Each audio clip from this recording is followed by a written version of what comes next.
আমাদের সরকারের নেতৃত্বে যিনি দিচ্ছেন আমাদের মাননীয় প্রধানমন্ত্রী জনাব তারেক রহমান এবং প্রধানমন্ত্রীর দপ্তর থেকে আপনাদের সকলের জন্য ঈদের উপহার পাঠানো হয়েছে।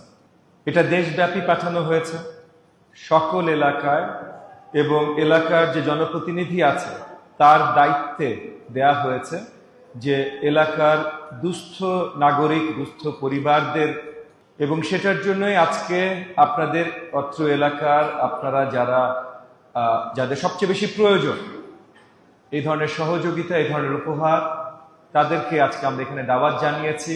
আপনাদের সকলকে তালিকাভুক্ত করা হয়েছে এবং আপনারা যখন নেবেন এই উপহারগুলো, মাননীয় প্রধানমন্ত্রীর উপহার আমাদের হাত দিয়ে যাচ্ছে, কিন্তু উপহারটা কিন্তু আমাদের না, মাননীয় প্রধানমন্ত্রী আপনাদেরকে দিচ্ছেন। তো মাননীয় প্রধানমন্ত্রীর উপহারটা যখন আপনি নেবেন তখন আপনি যদি দস্তখত করতে পারেন তাহলে দস্তখত দিয়ে নেবেন, যদি দস্তখত করতে না পারেন তাহলে টিপসই দিয়ে নেবেন, যেন রেকর্ডে থাকে সঠিকভাবে যে এই উপহারটা আপনি পেয়েছেন। যে সব সময় যেন আমরা আপনাদের সাথে থাকতে পারি, আপনাদের যখন যেখানে প্রয়োজন, শুধু ঈদ উপহার না, আগামী দিনগুলোতে ফ্যামিলি কার্ডের ব্যবস্থা হচ্ছে। আপনারা ইতিমধ্যে নিশ্চয়ই খবরে দেখেছেন যে ফ্যামিলি কার্ড বিতরণী কর্মসূচি শুরু হয়ে গেছে। পুরো দেশে পৌঁছে যেতে সময় লাগবে, একদিনে হবে না, কিন্তু ইতিমধ্যে শুরু হয়ে গেছে। 1 মাস হয়েছে মাত্র সেই নির্বাচনের, কিন্তু আমরা ফ্যামিলি কার্ড দেওয়া শুরু করেছি এবং আমি আশাবাদী খুব অল্প সময়ের ভেতরে আমরা মোহাম্মদপুরে, মানে আপনাদের মাঝেও এই ফ্যামিলি কার্ড বিতরণ করতে সক্ষম হব ইনশাআল্লাহ।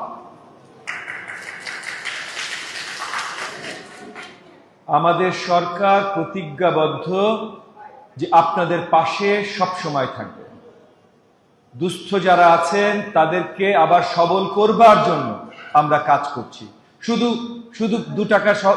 টাকার সহযোগিতা না, শুধু ত্রাণের সহযোগিতা না, যেন সকলভাবে আপনার পরিবার আবার সুদৃঢ়ভাবে দাঁড়াতে পারে, আপনাদের সন্তানরা সঠিক শিক্ষা পেতে পারে, সঠিক স্বাস্থ্য সেবা ব্যবস্থা পেতে পারে, আপনারা যেন আপনাদের কোনো অধিকার থেকে বঞ্চিত না হন, সেগুলোর জন্য আমাদের সরকার কাজ করে যাচ্ছে। দেশব্যাপী নেতৃত্ব দিচ্ছেন আমাদের মাননীয় প্রধানমন্ত্রী জনাব তারেক রহমান। প্রত্যেকটা এলাকায় যাদের যেখানে দায়িত্ব সেখানে তারা নেতৃত্ব দিচ্ছেন।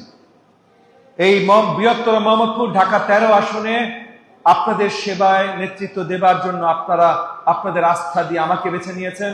তো আমি আছি আপনাদের সাথে, বিগত দিনগুলোতে ছিলাম, এখন আছি, আগামীতেও থাকবো। আমরা চেষ্টা করছি যত ধরনের অসুবিধা আপনাদের আছে সব অসুবিধাগুলো মোচন করতে। তবে আজকে আর বেশি কথা বলবো না, ঈদের সময় এসেছে। আপনাদের কারোর কোনো সমস্যা হলে এই ঈদের মধ্যেও আইন শৃঙ্খলা জনিত কোনো সমস্যা হলে বা অন্য কোনো ধরনের কোনো সমস্যা হলে আমার দপ্তরের সাথে যোগাযোগ করবেন। থানায় তো যোগাযোগ করতেই পারেন, ওয়ার্ড অফিসেও যোগাযোগ করতে পারেন, তারা আমার কাছে খবর পৌঁছে দেবে। কিন্তু আপনারা এক মুহূর্তের জন্য ভুলে যাবেন না, সরকার এখন আপনাদের হাতে, সরকার আপনাদের। তারেক রহমানের সরকার মানে আপনাদের সরকার। আর আপনাদের জনপ্রতিনিধি যখন ববি হাজ্জাজ, তখন এই জনপ্রতিনিধিত্ব সরকারও আপনাদের সরকার। তো আমরা আছি এবং থাকবো আপনাদের সাথে। আজকে আমরা এই উপহারগুলো নিব, আমাদের স্বাক্ষর বা টিপসই দিব, এবং একই সাথে আমি আপনাদের আহ্বান জানাবো, এই উপহার নেবার জন্য আপনাদের কিচ্ছু করার দরকার নাই, এটা আপনাদেরই। কিন্তু আমি আপনাদেরকে আহ্বান জানাবো যে যার নেতৃত্বে এই কাজগুলো আমরা করতে সক্ষম হচ্ছি, যেই সবল সুদৃঢ় নেতৃত্বে বাংলাদেশ এগিয়ে যাচ্ছে, গণতান্ত্রিক হচ্ছে এবং আপনাদের সঠিক সেবা প্রদানের জায়গায় পৌঁছাচ্ছে, তার জন্য যেন এই পবিত্র ঈদে আমরা সকলে হাত তুলে দোয়া করি জনাব তারেক রহমানকে যেন পরম করুণাময় আল্লাহ তাআলা আরো বড় হায়াত দেন, তাকে যেন তৌফিক দান করেন, তার যে নেক কাজগুলো আছে, যেগুলো সে করতে চেষ্টা করছে, সেগুলো উনি সঠিকভাবে পরিপূর্ণভাবে পূরণ করতে পারেন এবং সব সময় তার সাথে আমরা সবাইও আপনাদের সাথে থাকতে পারি। এই দোয়া আপনাদের কাছে কামনা করে আমি আমার বক্তব্য শেষ করছি। আপনাদেরকে অসংখ্য ধন্যবাদ।